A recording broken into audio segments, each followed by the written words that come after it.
أعوذ بالله من الشيطان الرجيم بسم الله الرحمن الرحيم السلام عليكم ورحمة الله وبركاته الفاتحة أعوذ بالله من الشيطان الرجيم بسم الله الرحمن الرحيم استقم صراط الذين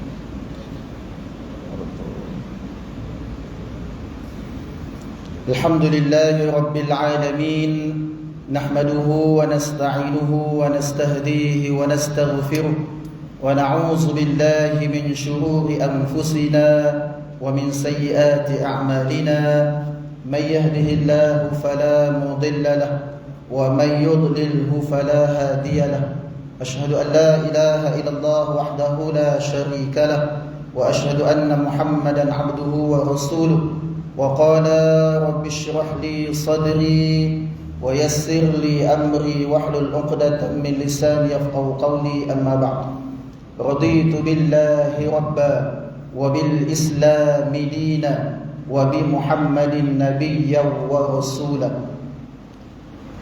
Sidang hadirin rahmat sekalian, alhamdulillah, pertama-tama dan selama-lamanya kita panjatkan syukur Allah Subhanahu wa taala, selawat dan salam ke atas junjungan besar Nabi Muhammad sallallahu alaihi wasallam.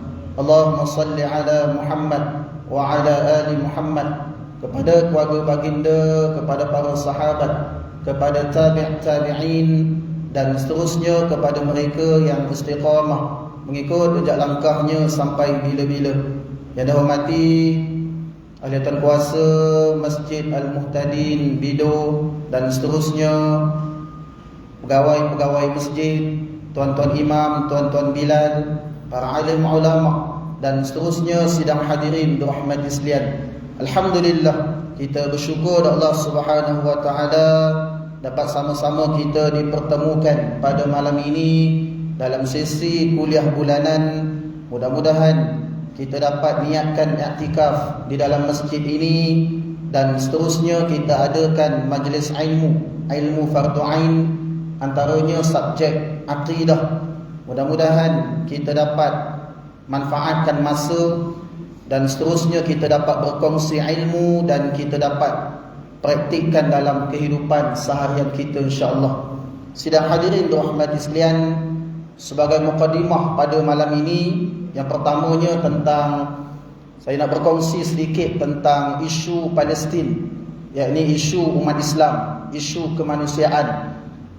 Yang mana kita kena tanya pada diri kita, apa sumbangan kita kepada rakyat, ini bumi Palestin. Sunnah Nabi sallallahu alaihi wasallam ketika mana umat Islam ditimpa musibah, baginda Nabi sallallahu alaihi wasallam akan membaca doa kunut nazilah di setiap kali solat fardu 5 waktu sehari semalam. Ini sidang hadirin dirahmati sekalian.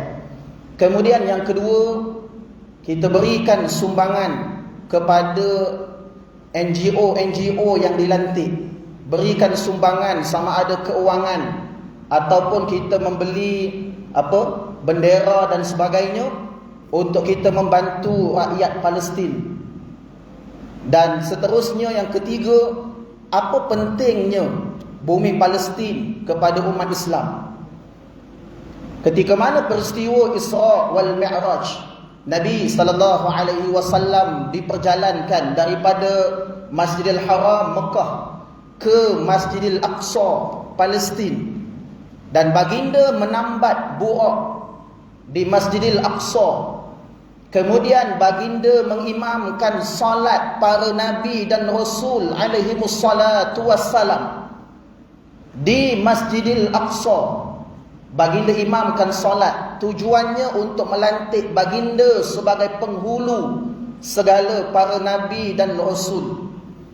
Kemudian baginda naik di Mi'rajkan sehinggalah ke Sidratul Muntaha dan diberikan perintah ibadah solat. Sidang hadirin dirahmati sekalian. Kemudian yang seterusnya, apa penting bumi Palestin? Antaranya, Masjidil Aqsa adalah masjid yang ketiga dimuliakan dalam Islam. Sebagaimana dalam hadis, lakukan musafir. Jika kamu nak melakukan musafir, laksanakan musafir 3 buah masjid, iaitu yang pertama Masjidil Haram, Mekah. Apa pahalanya? Orang yang beribadah di Masjidil Haram, Mekah, 100,000 kali ganda pahala. Ada ulama mengatakan 100,000 pahala itu kawasan tanah haram Mekah. Ada ulama mengatakan kawasan dalam Masjidil Haram. Kemudian yang kedua, Masjid Nabi, ini Masjid Nabawi. Berapa pahala? 1,000 kali ganda pahala. Kemudian masjid yang ketiga, iaitu Masjidil Aqsa, 500 kali ganda pahala. Sidang hadirin dirahmati sekalian. Dan kemudian Masjidil Aqsa adalah kiblat pertama umat Islam sebelum ditukar kepada Masjidil Haram, Mekah. Baik, kemudian apa penting bumi Palestin? Di bumi Palestin ramai para nabi dan rasul dilahirkan di bumi Palestin. Antaranya Nabi Sulaiman alaihi salam dilahirkan di Palestin. Sehingga kan ada binaan Masjidil Aqsa dibina oleh bala tentera Nabi Sulaiman alaihi salam yang berupa bala tentera jin Nabi Sulaiman alaihi salam. Kalau kita tengok Masjidil Aqsa ada binaan yang dibina oleh jin. Kalau kita tengok tak logik manusia bina. Sebab tu jin yang bina di zaman Nabi Sulaiman alaihi salam. Kemudian Nabi Zakaria alaihi salam dilahirkan di Palestin. Dan banyak lagi para nabi dan rasul. Nabi Isa alaihi salam, anak Siti Maryam, dilahirkan di Palestin. Dan kita tahu kisah akhir zaman, Nabi Isa akan turun ke bumi. Berapa usia Nabi Isa? 33 tahun. Sama dengan usia ahli syurga. Nabi Isa akan turun ke bumi. Kemudian dia akan bawa syariat Nabi Muhammad sallallahu alaihi wasallam dan dia akan betulkan keadaan. Yang mengatakan apa? Dia disalib dan sebagainya, dia akan betulkan keadaan. Kemudian sehinggalah dikatakan Nabi Isa akan berkahwin dengan wanita di dunia. Beruntung wanita yang kahwin Nabi Isa alaihi salam. Siapa Nabi Isa? Rasul ulul azmi. 5 Rasul ulul azmi, antaranya Nabi Isa alaihi salam. Dan dikatakan di akhir zaman orang yang akan selamat ketika mana mereka datang bertemu dengan Nabi Isa alaihi salam di akhir zaman. Betapa hebatnya Rasul ulul azmi. Dan kemudian di akhirnya baginda akan berkeluarga. Dan sehinggalah di akhirnya baginda Nabi Isa alaihi salam akan membunuh Dajjal. Dan itulah peristiwa yang terakhir sebelum berlakunya hari kiamat. Sidang hadirin dirahmati sekalian. Baik, bumi Palestin antaranya baru-baru ini kalau kita lihat mereka telah melaksanakan Taufan Al-Aqsa. Tuan-tuan cari maklumat.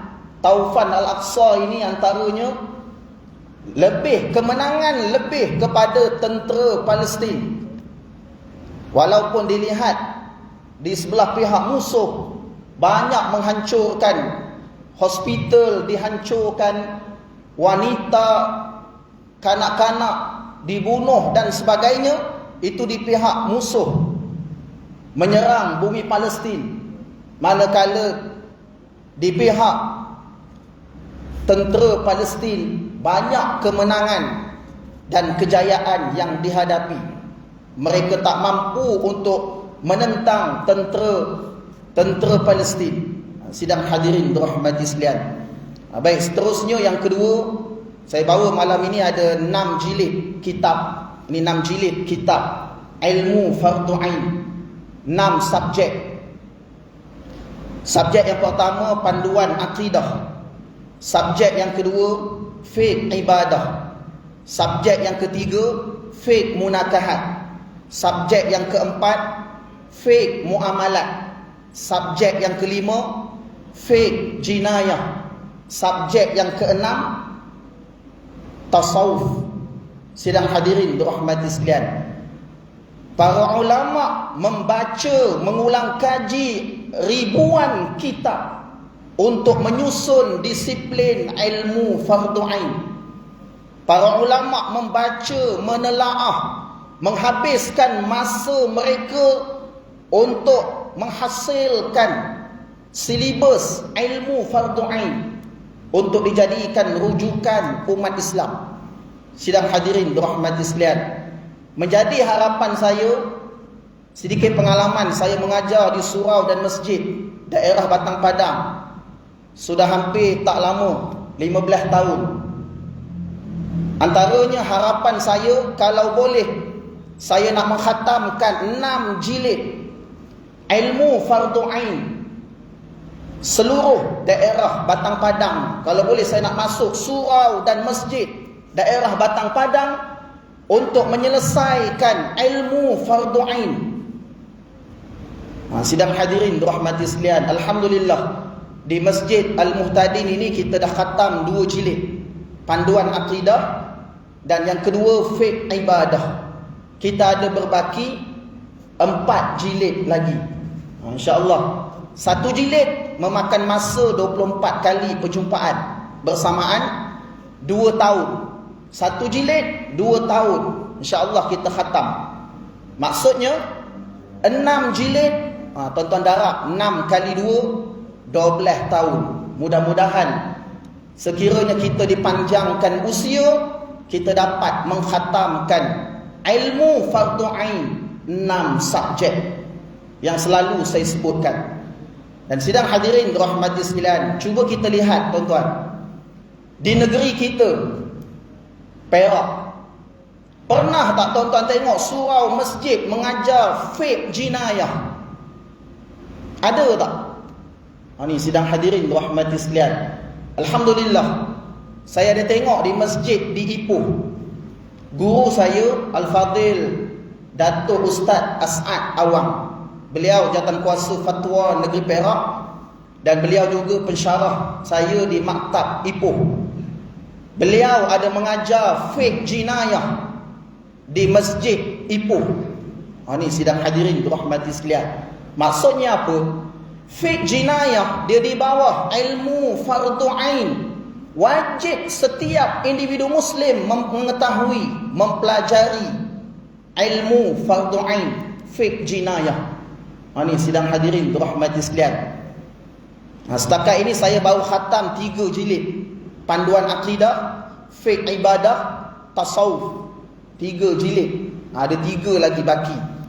Mudah-mudahan kita dipanjangkan usia, dapat kita mengkhatamkan ilmu fardu ain yang wajib dipelajari oleh setiap individu muslim. Dan tuan-tuan boleh dapatkan, ini contoh tempahan, tuan-tuan boleh tempah 6 jilid, 1 jilid 50 harganya, sebab kulit tebal.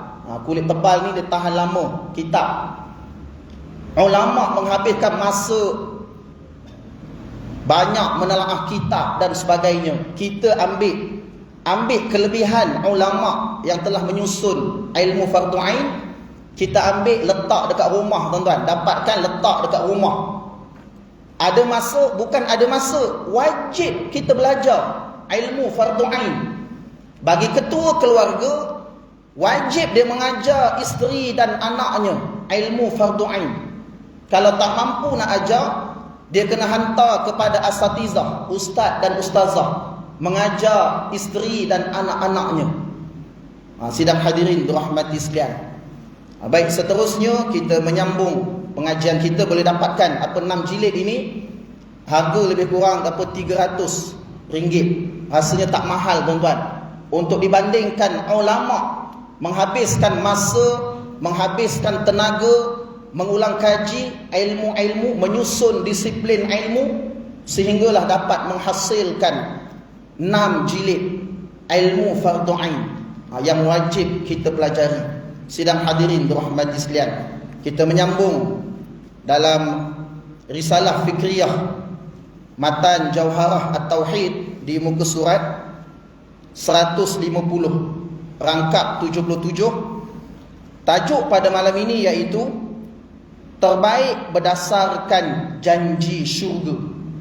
Sidang hadirin dirahmati sekalian, yalihumu qaumun kiramun bararah iddatuhum sittun tamamul asyarah. Artinya menyusuli mereka pada kemuliaan para sahabat yang mulia, mereka seramai 6 orang, penggenap kepada 10 sahabat yang dijanjikan syurga.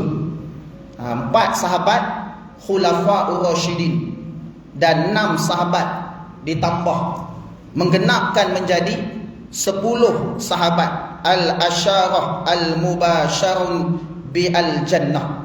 Dalam rangkap ini penulis menyebut mengenai 6 orang sahabat yang dijanjikan syurga secara khusus oleh Nabi SAW. Mereka ialah penggenap kepada 4 orang khalifah yang dinyatakan sebelum ini, dan kesemuanya berjumlah 10 orang yang dikenali sebagai al-asyarah al-mubasyarun bi'al jannah. Mereka ialah Sayyidina Abu Bakar As-Siddiq, Sayyidina Umar Al-Khattab, Sayyidina Osman bin Affan dan Sayyidina Ali. 4 khalifah yang dinyatakan sebelum ini. Kemudian Sayyidina Talhah bin Ubaidillah, Sayyidina Az-Zubair bin Al-Awwam, Sayyidina Abdurrahman bin Auf, Sayyidina Sa'ad bin Abi Waqqas, Sayyidina Abu Ubaidah bin Al-Jarrah dan Sa'id bin Zaid radhiyallahu anhu. Untuk makluman kita, Sayyidina Abu Ubaidah bin Al-Jarrah, beliau memeluk agama Islam hanya 2 tahun. Beliau panglima perang. Dia masuk Islam 2 tahun. Dia masuk dalam peperangan, dilantik panglima perang Rasulullah SAW dan syahid di medan perang. Ini tuan-tuan rahmati sekalian, nak menceritakan kepada kita bahawa kualiti 2 tahun dia duduk dalam Islam menjadi orang yang hebat. Tersenarai 10 sahabat dijamin syurga oleh Allah Subhanahu wa taala. Dalam hadis riwayat Abdurrahman bin Auf, Nabi SAW bersabda, Abu Bakar fil jannah, wa Umar fil jannah, wa Ali fil jannah, wa Utsman fil jannah, wa Talhah fil jannah, wa Zubair fil jannah, wa Abdurrahman bin Auf fil jannah, wa Sa'id bin Abi Waqqas fil jannah, wa Sa'id bin Zubair bin Amri bin Nufail fil jannah, wa Abu Ubaidah bin Al-Jarrah fil jannah. Hadis riwayat Imam Ahmad.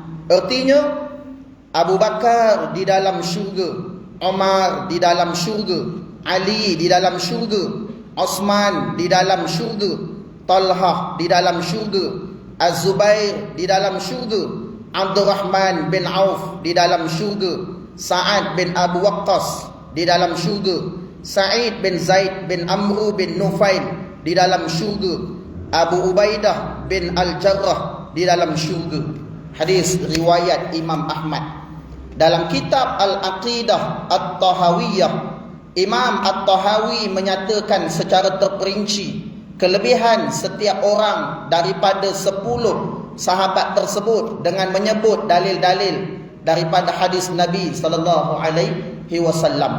Sesiapa yang ingin melihat kehebatan mereka secara khusus, hendaklah merujuk kitab Imam At-Tahawi ini atau kitab hadis berkaitan kelebihan para sahabat, baginda dan sebagainya Antaranya ialah hadis riwayat Huzaifah. Nabi Muhammad sallallahu alaihi wasallam bersabda, "Wa yubashshiruni bi anna Fatimata sayyidatu nisa'i ahlil jannah wa anna al-Hasan wal Husaina sayyida syababi ahlil jannah." Artinya, dan memberi khabar gembira kepadaku bahawa Fatimah binti Muhammad sallallahu alaihi wasallam ialah ketua wanita ahli syurga, manakala Al-Hasan dan Al-Husain, ini cucu Nabi sallallahu alaihi wasallam, ialah ketua pemuda ahli syurga. Hadis riwayat At-Tirmizi. Perlu diingatkan, bukan hanya 10 sahabat itu yang dijanjikan syurga, bahkan ramai lagi sahabat yang dijanjikan syurga tetapi tidak secara khusus.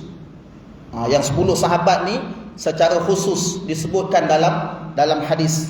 Sebagai contoh, janji yang disebutkan oleh Nabi SAW kepada Anas bin Malik radhiyallahu anhu bahawa seseorang itu akan bersama dengan orang yang disayanginya daripada Anas. Anna a'rabiyan qala li Rasulillah sallallahu alaihi wasallam mata as-sa'ah, qala lahu Rasulullah sallallahu alaihi wasallam ma a'datta laha, qala hubballahi wa rasulih, qala anta ma'a man ahbabta. Artinya, bahawasanya seorang badui berkata kepada Rasulullah sallallahu alaihi wasallam, "Bilakah hari kiamat?" Baginda bersabda kepadanya, "Apa yang kamu sediakan untuk menghadapinya?" Dia berkata, "Cinta Allah dan Rasulnya."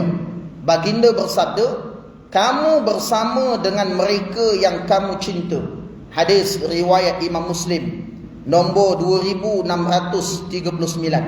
Sidang hadirin dirahmati sekalian, ini dalam hadis kisah seorang sahabat bertanya kepada Rasulullah tentang bila berlakunya hari kiamat. Dan Rasulullah sallallahu alaihi wasallam menjawab, apa persediaan, apa bekalan, apa persiapan yang dibuat untuk menghadapi hari kiamat. Itu lebih penting daripada kita mengetahui bila berlaku hari kiamat. Hanya Allah Subhanahu wa taala sahaja yang mengetahui bila akan berlakunya hari kiamat. Sidang hadirin dirahmati sekalian, baik, wallahu alam. Sekadar itu perkongsian kita pada malam ini. Kita buka kalau ada pertanyaan. Sebelum kita menyambung, ada sedikit, lebih kurang 15 minit lagi untuk kita sambung sedikit lagi. Ada soalan?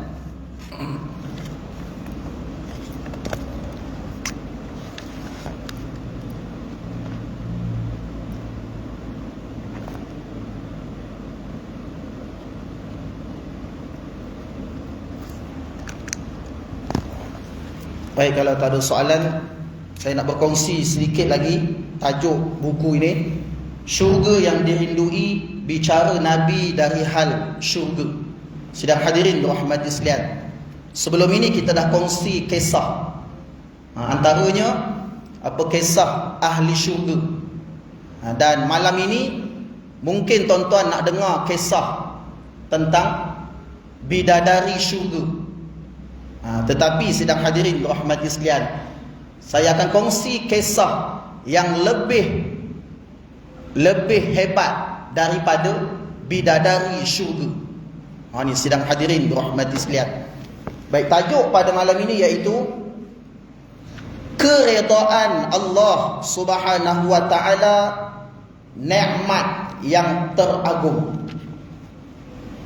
Sidang hadirin dirahmati sekalian, baik, cuba kita lihat. Selalu ungkapan kita mengatakan, buat baik dibalas baik, buat jahat dibalas jahat. Dan apa yang kita faham? Buat baik, yakni buat ketaatan, melakukan ibadah, kemudian dibalas dengan pahala. Dan pahala itulah yang akan ditimbang di timbangan mizan. Dan orang yang berat di timbangan mizan, pahalanya akan dimasukkan ke dalam syurga. Betul tak sidang hadirin? Itu yang kita nampak.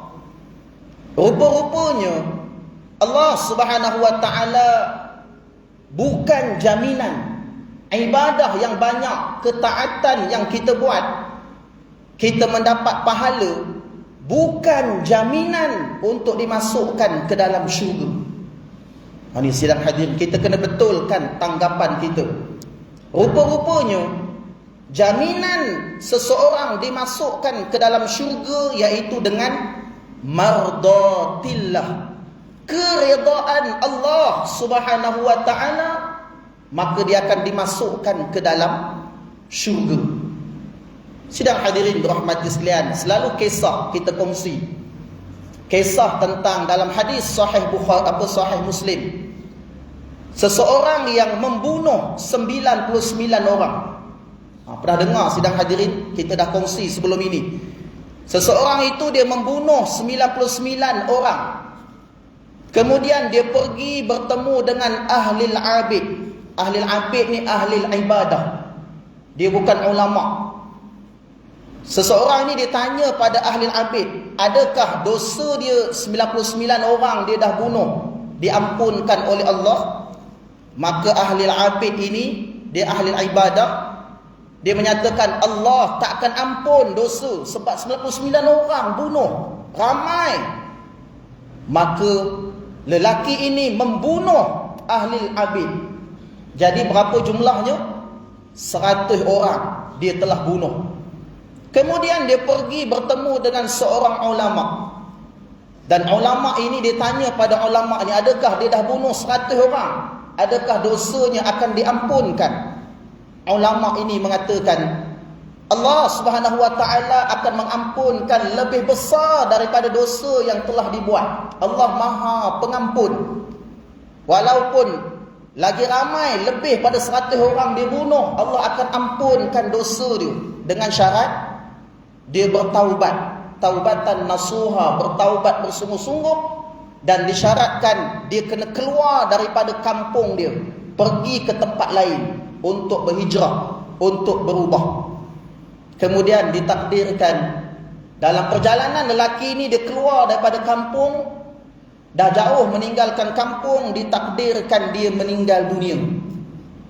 Malaikat turun dan bertanya pada Allah, macam mana nak buat? Allah Subhanahu wa ta'ala menyatakan, pergi ukur jarak perjalanan lelaki ini.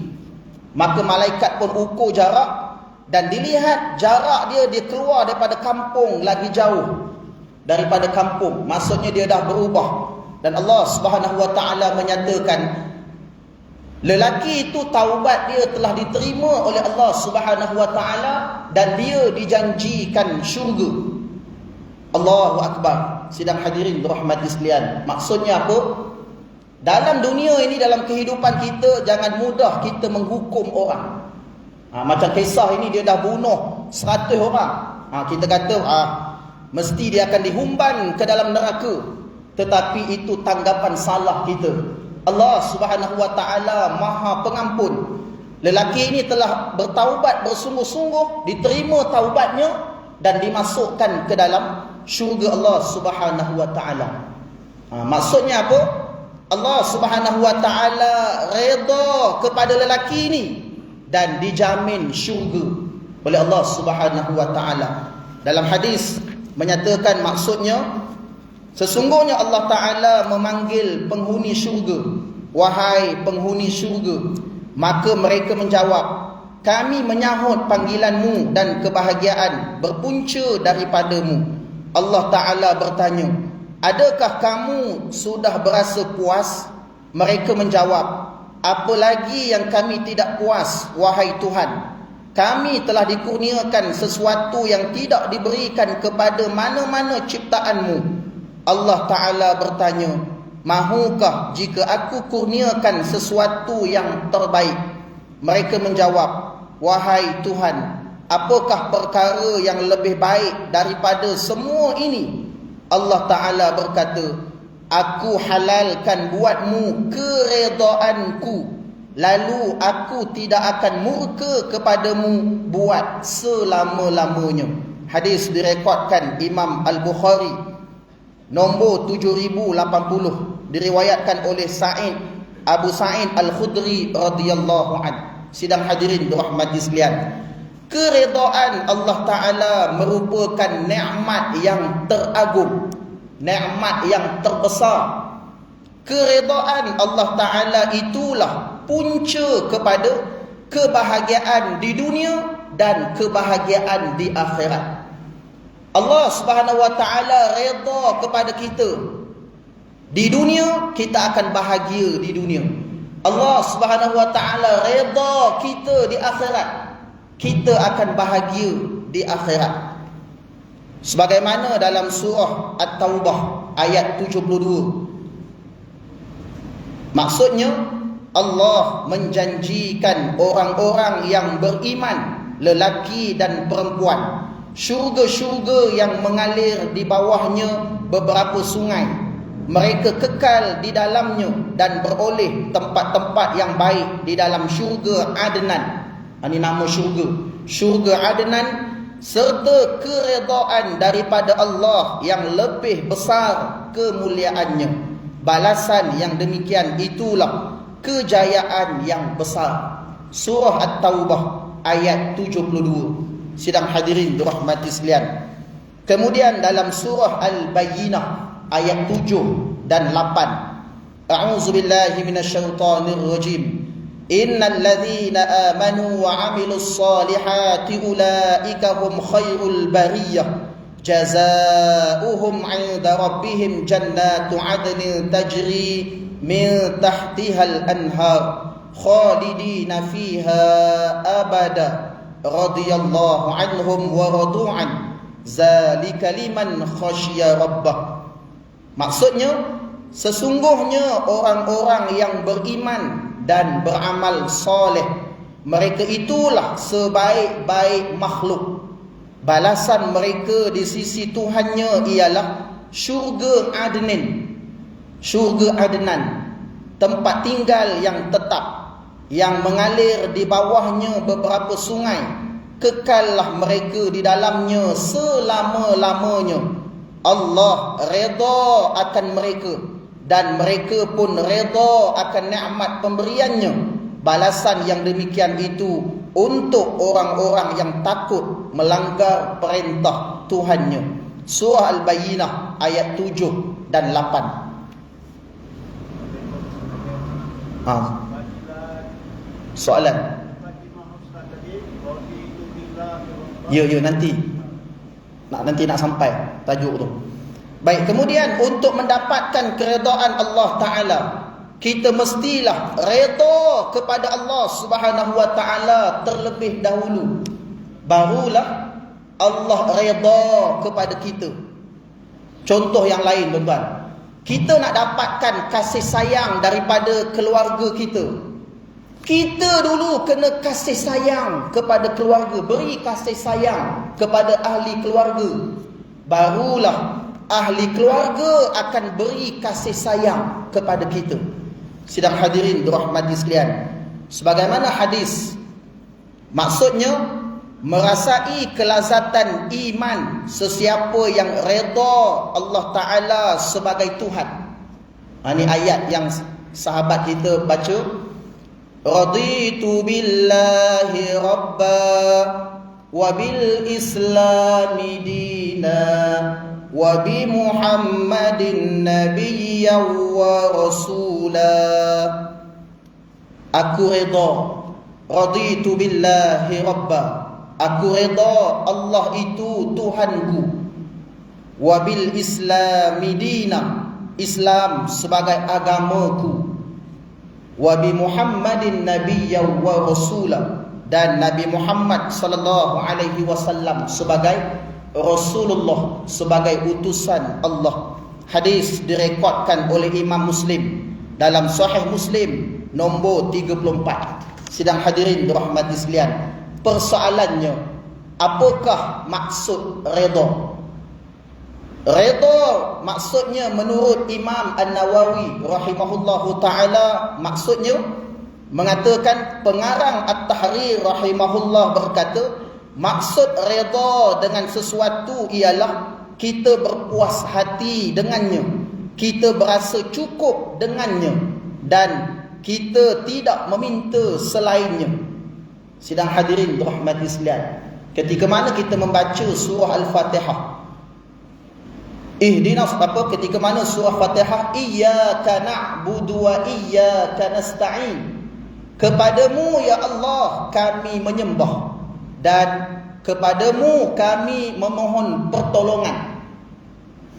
Itu kaedah, kita kena menyembah Allah, kita kena beribadah kepada Allah, barulah kita mohon pertolongan kepada Allah. Kita bertawakal hanya kepada Allah, kita merasa cukup hanya Allah dapat membantu kita.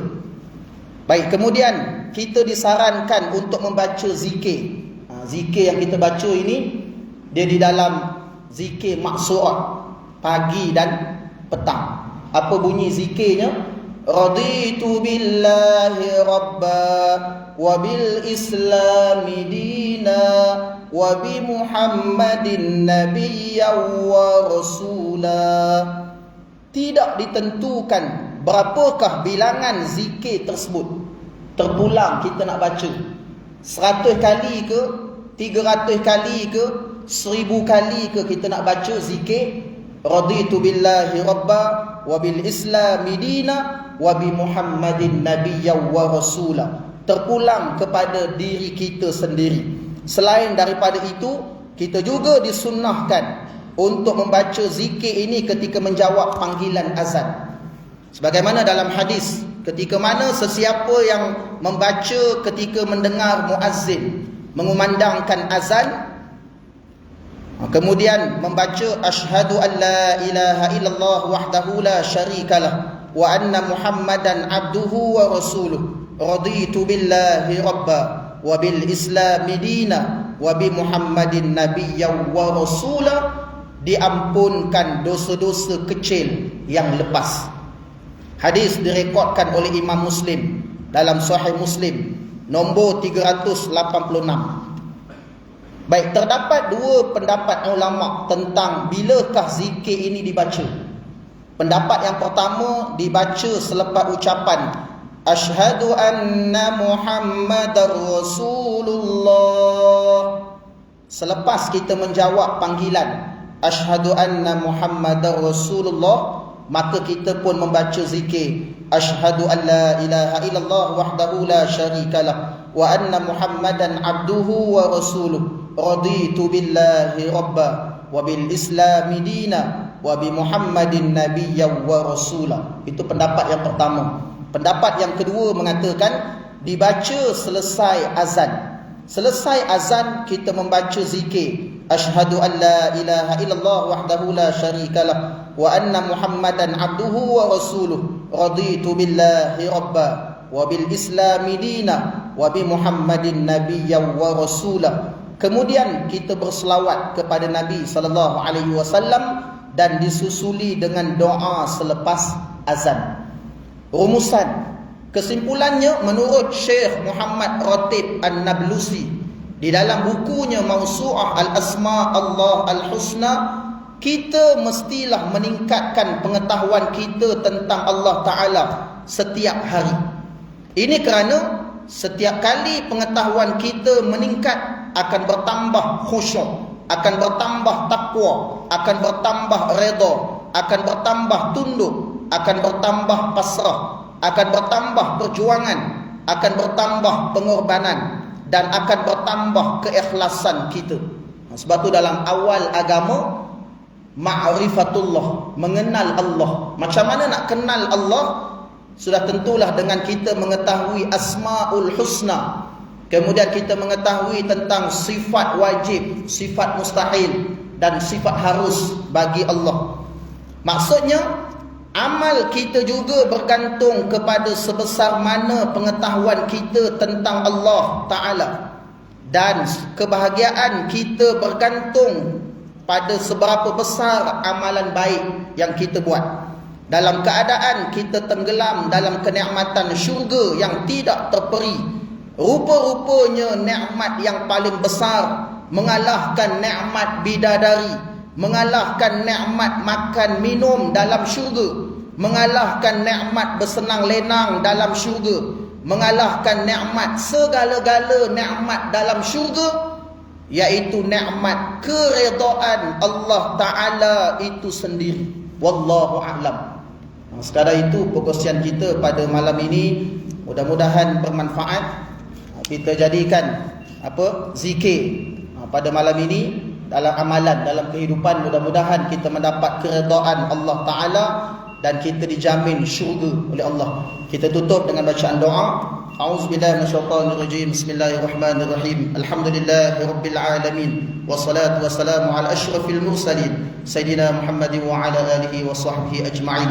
Allahumma faqihna fid din wa 'allimna ta'wil wahdina siratal mustaqim. Allahumma ij'al dinana din nabiyina Muhammadin sallallahu alaihi wasallam wa islamana islamal muslimin wa imanana imanal mu'minin wa salatana salatal khashi'in wa a'malana a'malas salihin wa niyyatana niyyatal mukhlisin wa zunubana ya Allah zunubal mustaghfirin wa hayatana hayatal ulama wa mautana yawmatish syuhada wa adkhilnal jannata ma'al anbiya alaihimus salatu wassalam. Ya Allah ya Rahman ya Rahim, permudahkanlah urusan kami untuk mendapatkan syafaat pertolongan Rasulullah sallallahu alaihi wasallam di 5 tempat.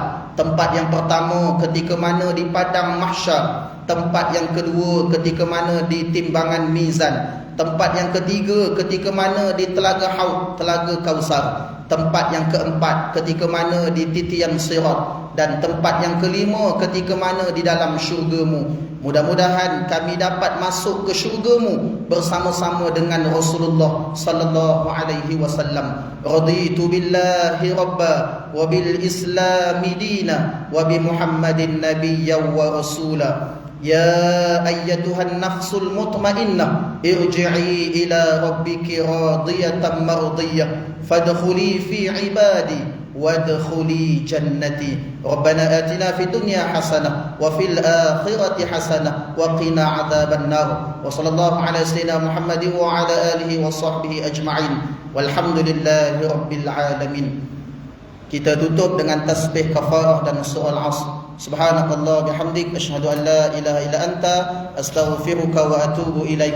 Bismillahirrahmanirrahim. Wal 'asr innal insana lafi khusr illa alladhina amanu wa 'amilus solihat wa tawassaw bil haqq wa tawassaw bis sabr. Shadaqallahul 'azim.